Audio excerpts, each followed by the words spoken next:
Mga katotohanan sa Pilipinas.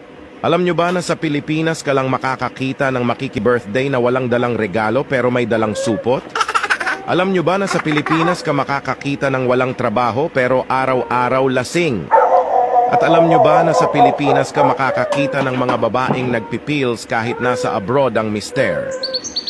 Sa Pilipinas ka lang makakakita ng taong maamo kapag nangungutang pero galit pag siningil.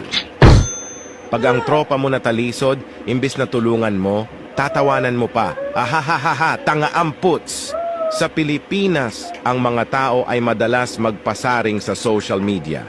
Pero kapag pinalagan mo ay autoblock ka na sa kanya.